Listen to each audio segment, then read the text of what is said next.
Despite being beaten off the line by Sebastian Vettel, Lewis Hamilton once again displayed the composure and racecraft that has all but secured his fourth Formula One World Championship.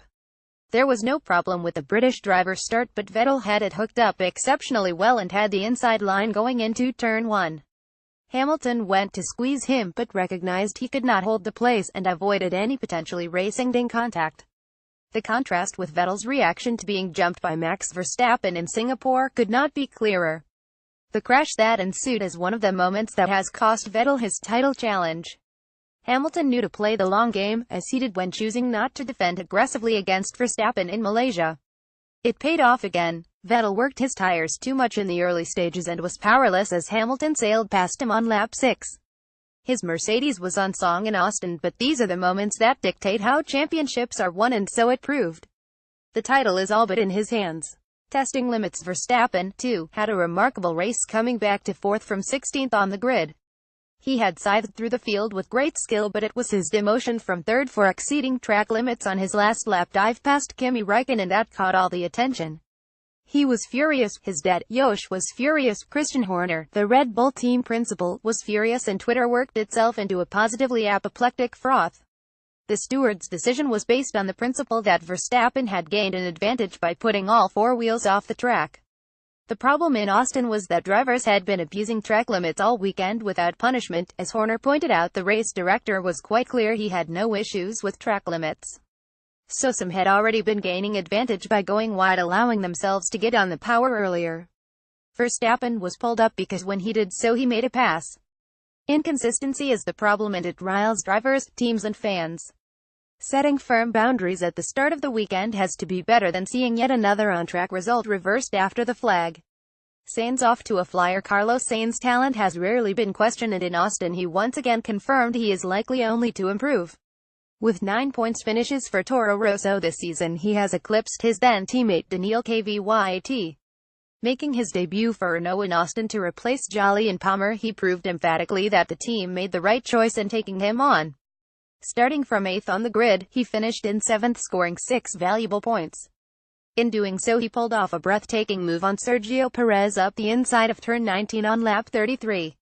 The left-hander does not lend itself to overtaking, and the Force India of Perez is the quicker car, but Sainz made it stick and held the place to the finish. Red Bull, to whom he is contracted, know his value and have only loaned him to Renault, but the 23-year-old Spaniard may prove crucial to the French manufacturer's position in the Constructors' Championship and the financial largesse it returns. They now trail Toro Rosso by only 5 points, and claiming 6th place looks well within their sights. Mercedes make it 4. Hamilton still has to wrap up the Drivers' Championship, but for his team, clinching the Constructors' crown in Texas was a huge achievement. It is their 4th consecutive title, a feat achieved by Ferrari, McLaren and Red Bull, and they were rightly celebrating. Mercedes have defined the turbo-hybrid era, untouchable between 2014 and 2016, but to have maintained their superiority to claim the title with 3 races remaining after a major regulation change is no small feat. That their mightily powerful engine plays such an important role has been key, but equally this season they have had to work hard for their laurels.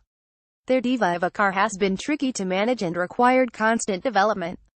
The technical director, James Allison, was full in his praise for the attention to detail that is put in across the team to ensure success, and they have become the model others must seek to emulate.